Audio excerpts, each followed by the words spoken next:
Mic తీసుకో. Mic. Vanapalli అందరికీ కూడా నమస్కారం అండి.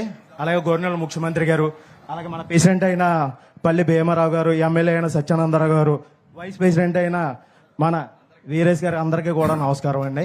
మన ఊరికి ముఖ్యంగా కావాల్సింది ఆడబిడ్డలందరికీ కూడా ఒక పని చేయడానికి ఒక ఫ్యాక్టరీ కావాలి సార్. ఎందుకంటే ఇక్కడి నుంచి కండవిల్లి వెళ్తున్నారు సార్. ఒక 4-5 గంటల జర్నీ చేయాలి సార్. 8 గంటల నుంచునే పని చేస్తారండి కండవిల్లి ఫ్యాక్టరీలో సార్, దూది ఫ్యాక్టరీ సార్. దానివల్ల ఇక్కడ ఆడవాళ్ళందరికీ కూడా వద్దు ఆ పని చేయొద్దు, ఆ పని చేయొద్దు. నిలబడు, ఈ పక్క వచ్చి ఈ పక్కన ఉండే చెప్పని ఆయన చెప్పని సార్. చెప్తాం. ఆడవాళ్ళందరికీ కూడా సార్ ఊపిరితిత్తులో చాలా కంప్లైంట్ సార్. వీళ్ళ చెప్పడం లేదు కానీ ముసలి వాళ్ళ దగ్గర నుంచి ఇక్కడ ఉన్న అమ్మాయిలు 10th క్లాస్ చదివిన సరైన ఉద్యోగాలు లేవు సార్. ఉద్యోగాలు లేక కండవిల్లి ఫ్యాక్టరీలో నానా ఇబ్బందులు పడుతున్నారు సార్. మా ఊరు వాడవాళ్ళు కానీ కొత్తపేట, వానపల్లి గ్రామ పంచాయతీలో ఉన్న వాళ్ళందరూ కూడా నరకం అనిపిస్తున్నారు సార్. ఇక్కడ నుంచి 3 షిఫ్ట్లు సార్. ఎలా అంటే పొద్దున్నే 4 గంటలకు లేచి 6 గంటలకు బస్సు ఎక్కాలి సార్. 6 గంటలకు వెళ్తే అక్కడికి వెళ్ళేటప్పటికి 7-8 అవుతుంది సార్. 8 గంటల నుంచి మళ్ళీ తిరిగి వచ్చే వరకు కూడా నుంచునే పని చేయాలి. ఇక్కడ ఉన్న ఆడవాళ్ళందరూ కూడా అదే పరిస్థితి. అలాగే మా రైతన్నలు సార్, ముఖ్యంగా మా గోదావరి నియోజకవర్గానికి వెన్నుముక్క అయినటువంటి రైతన్నలందరూ కూడా గోదావరి వస్తే నిజంగా ఎంత నాశనం అవుతున్నారంటే ఏ ప్రభుత్వం ఈ 5 సంవత్సరాలు కూడా ఏ ప్రభుత్వం పట్టించుకోలేదు. వైఎస్ఆర్సీపీ ప్రభుత్వం మా గోదావరి దగ్గర నుంచి వీడియోలు మీరు చూసారో లేదో తెలియదు సార్. ఎక్కడ వరకు కూడా మునిగిపోయి నరకం అనిపించారు సార్. ఎందుకంటే మాది కిల్లికొట్ట అక్కడే సార్, ఏడుకొట్ట మీద. మా గోదావరి రైతులందరూ కూడా మా దగ్గరకు వస్తారు కాబట్టి చెప్తున్నాను. అలాగే ఇంకో విషయం, ఇక్కడ ఉన్న ఆటో యూనియన్ సార్, నా ఆటో యూనియన్ ప్రెసిడెంట్ సార్, నా పేరు రేజనాయుడు. అలాగే మీరు ముఖ్యంగా ఆడవాళ్ళందరికీ కూడా ఫ్రీ బస్సు పెట్టారు సార్. దానికి అభినందించాలి సార్ నిజంగా. ఎందుకంటే మామూలు విషయం కాదు సార్, అది చాలా కోట్లతో కూడుకున్న విషయం.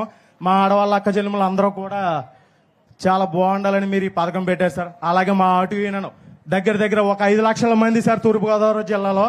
5 లక్షల మందికి కూడా మీరు ఏదో ఎందుకంటే మామూలుగా ఏదో 10th ఫెయిల్ అయ్యో లేకపోతే ఏదో చేసో కాదు సార్. ఖచ్చితంగా డిగ్రీ చదువుకున్న వాళ్ళు కూడా ఆటో తోలుకుంటున్నారు సార్. అలాగే ఇక్కడ జరిగిన ఒక 5 సంవత్సరాలు మీకు నరకం చూపెడతాను సార్.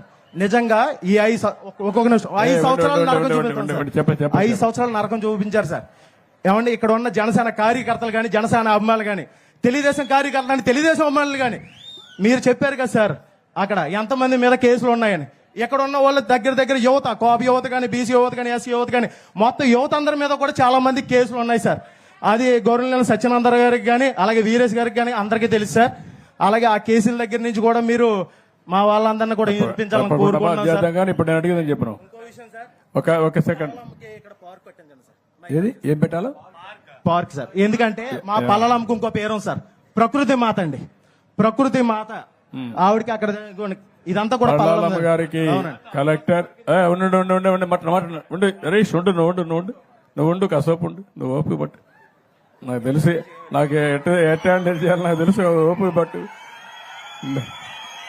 కలెక్టర్ గారు ఈ టెంపుల్ అంతా తీసుకొని ఈ టెంపుల్ మొత్తం ల్యాండ్స్ అన్ని కూడా ఇచ్చేసి మంచి పార్కు, ఒక మంచి ఆహ్లాదకరంగా ఊర్లో వాళ్ళు వస్తే కూర్చునే విధంగా, సాయంత్రం అయితే ఇక్కడ అందరూ వచ్చి దేవుని సేవలోనే కాకుండా నేచర్ ప్రకృతి సేవలో తన్మయత్వం ఉండే విధంగా తయారు చేయండి. దానికి ఎంత డబ్బులు కావాలని ఇస్తాం, దానికి వర్కౌట్ చేసి ఇమీడియట్ గా శ్రీకారం చుట్టండి. రెండోది, ఎక్కడికి పోయి పనిచేస్తారు మా లేడీస్ అంతా? ఎక్కడికి? రావులపాలెం అవతల Kandavilli sir, Kandavilli factory sir, దూది ఫ్యాక్టరీ సార్. ఏ ఫ్యాక్టరీ? దూది ఫ్యాక్టరీ సార్. దూది ఫ్యాక్టరీ అండి, రవలి స్పిన్నర్స్, స్పిన్నింగ్ మిల్సా. చాలా ఇబ్బంది పడుతుంది సార్. చాలా మందికి ఊపిరితిత్తులు కంప్లైంట్ ఉంది సార్.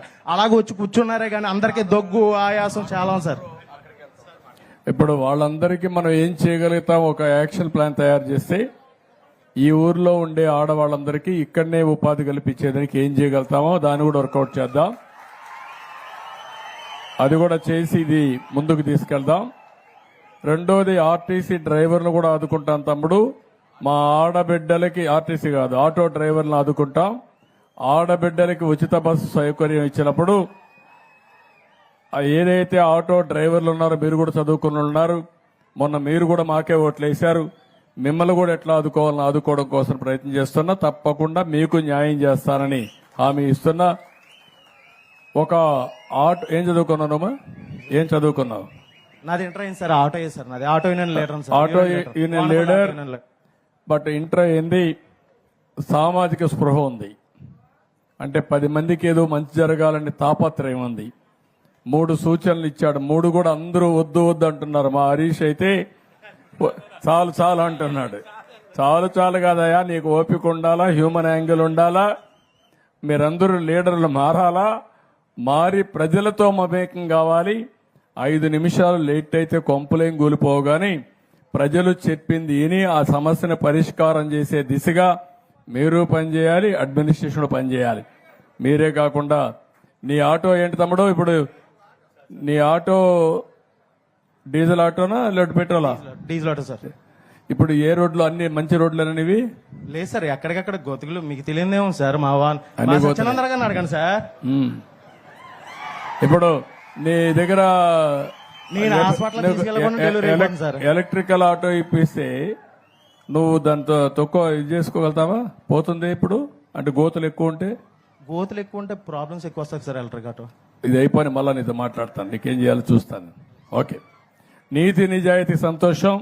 నేను ఆటో ఇస్తానంటే ఆటోమేటిక్ యాక్సెప్ట్ చేసేవాడు, కానీ లేదు సార్ గోతులు ఎక్కువ ఉంటాయి, ఆటో ఎలక్ట్రికల్ ఆటోకి సమస్యలు వస్తాయి, వద్దులేసారని చెప్పే పరిస్థితి వచ్చాడంటే శబాష్, ఐ రియలీ అప్రిషియేట్ హిమ్. గట్టిగా చప్పట్లు కొట్టి అభినందించండి.